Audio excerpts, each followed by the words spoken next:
Halo semuanya. Pada kali ini kita akan membahas tentang bilangan bulat pada kelas 7 semester ganjil. Part pertama, pembahasan tentang bilangan bulat yaitu mencakup memahami, membandingkan, dan mengurutkan bilangan bulat. Sebelum ke pembahasan materi, terlebih dahulu kita harus mengetahui tujuan pembelajaran pada kali ini. Adapun tujuan pembelajaran pada kali ini yaitu pertama, untuk memahami apa itu bilangan bulat. Kedua, untuk membandingkan bilangan bulat.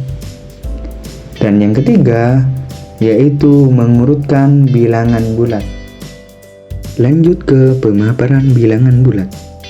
Bilangan bulat adalah kumpulan atau himpunan bilangan yang nilainya bulat.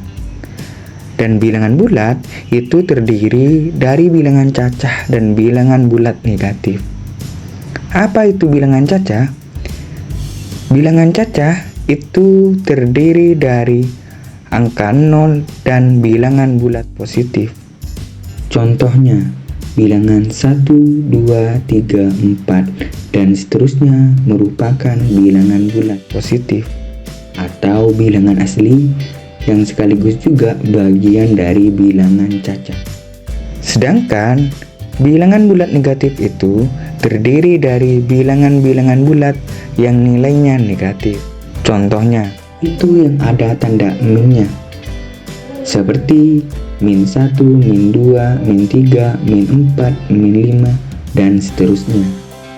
Jadi, bilangan cacah seperti angka 0 dan bilangan bulat positif seperti 1, 2, 3, dan seterusnya, dan juga bilangan bulat negatif seperti min 1, min 2, dan seterusnya merupakan bilangan bulat.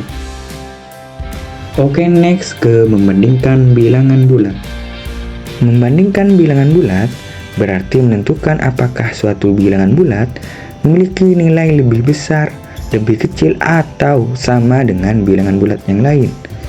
Misalkan kita kasih contoh A dan B. Misalkan A dan B merupakan bilangan bulat. Maka untuk membandingkannya kita harus mengetahui lambangnya terlebih dahulu. Lambang yang menunjukkan lebih besar, lebih kecil, atau sama dengan.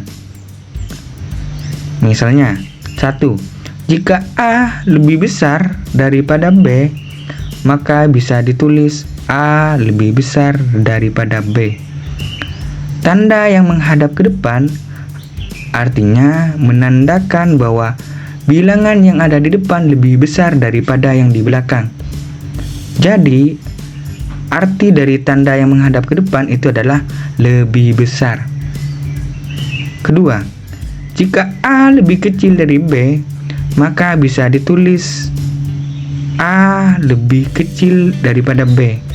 Tandanya menghadap ke belakang, yang menandakan bahwa bilangan yang ada di belakang lebih besar daripada yang di depan. Jadi, tanda yang menghadap ke belakang artinya adalah lebih kecil. 3. Jika A sama dengan B, maka bisa ditulis A sama dengan B. Artinya menandakan bahwa bilangan yang ada di depan dan di belakang itu nilainya sama. Biar lebih paham, kita langsung ke contohnya. Namun terlebih dahulu kita harus mengetahui ketentuannya. Apa ketentuannya? Pertama, jika bilangan bulat positif, yakni plus, maka semakin besar angkanya, semakin tinggi nilainya. Dan sebaliknya, kalau bilangan bulat negatif atau min, semakin besar angkanya, maka semakin kecil nilainya. Contoh soalnya adalah bandingkan dua bilangan bulat berikut ini. Pertama, 12 banding 7. Lebih besar mana 12 dan 7? Tentu kita ketahui lebih besar 12. Jadi, lebih besar bilangan yang ada di depan. Maka tandanya yang menghadap ke depan itu tanda lebih besar. Kedua, min 6 banding 11. Lebih besar mana antara min 6 dan 11? Tentu lebih besar 11. Artinya lebih besar bilangan yang ada di belakang daripada yang di depan. Jadi tandanya menghadap ke belakang, yakni tanda lebih kecil. Jadi min 6 lebih kecil daripada 11. Lanjut, 3. 12 banding min 15. Lebih besar mana antara 12 dengan min 15? Ingat, kalau negatif semakin besar angkanya maka semakin kecil nilainya. Jadi lebih besar 12 ketimbang min 15 karena 12 positif. Karena kalau positif semakin besar angkanya maka semakin tinggi nilainya. Jadi tandanya menghadap ke depan, yakni lebih besar. Terus min 3 banding 10. Jelas ya, berarti lebih besar 10. Jadi tandanya menghadap ke belakang, yakni lebih kecil. Jadi min 3 lebih kecil daripada 10. Gimana? Sudah paham semuanya kawan-kawan? Kalau sudah paham, kita lanjut ke penjelasan mengurutkan bilangan bulat. Mengurutkan bilangan bulat berarti menuliskan bilangan bulat tersebut secara urut dari nilai terkecil ke nilai terbesar atau sebaliknya. Contohnya, bilangan 11, min 6, 0, 1, min 3, min 4, 7, dan 6. Mengurutkan bilangan dari yang terkecil ke yang terbesar. Karena perintah atau pertanyaan tersebut yaitu mengurutkan bilangan bulat dari terkecil hingga ke terbesar, maka pasti jawabannya dimulai dengan bilangan bulat negatif, yakni min. Karena pada bilangan tersebut ada minnya. Min itu lebih kecil daripada plus atau bilangan bulat positif. Sebagaimana yang sudah dijelaskan sebelumnya, kalau bilangan bulat negatif semakin besar angkanya maka semakin kecil nilainya. Sedangkan sebaliknya, kalau bilangan bulat positif semakin besar angkanya maka semakin besar pula nilainya. Jadi jawabannya adalah min 6, terus min 4, setelah itu min 3, 0, 1, 6, 7, dan 11.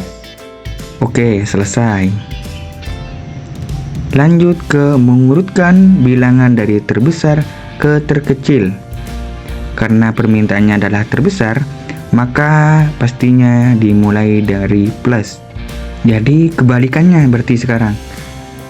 Jadi dimulai dari 11, 7, 6, 1, 0, min 3, min 4, dan min 6.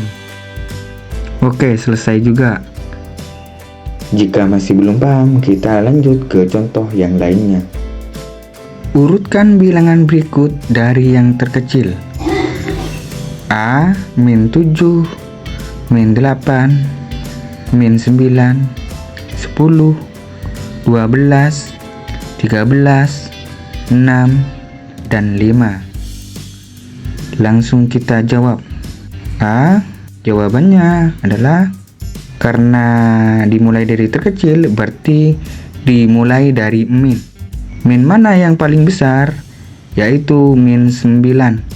Jadi dimulai dari min 9. Terus setelah itu di bawahnya 9 ada min 8. Terus di bawahnya min 8 ada min 7. Karena min sudah tidak ada, kita cari yang plus namun angka terkecil. Berapa? Oke, ada 5. Terus 6, 10, 12, dan 13. Pertanyaan kedua, B. Pertanyaannya sama ya. Urutkan bilangan berikut dari yang terkecil. Langsung kita jawab ya. Jawabannya untuk B adalah karena pertanyaannya sama, dimulai dari yang terkecil, maka dimulai dari min. Min yang angkanya paling besar. Berapa? Ya, min 11. Setelah min 11, ada min 10. Terus setelah min 10 ada min 5. Min sudah tidak ada. Kita cari plus ya. Kita cari plus. Plus mana yang atau positif atau bilangan bulat positif? Yang paling kecil angkanya berapa? 2 ya. 3, terus setelah itu 6 dan 7. Oke, selesai. Mungkin hanya itu yang dapat saya sampaikan. Terima kasih atas perhatiannya. Namun apabila ada yang tidak dipahami atau kurang dimengerti, silakan kalian tinggalkan pesan di kolom komentar.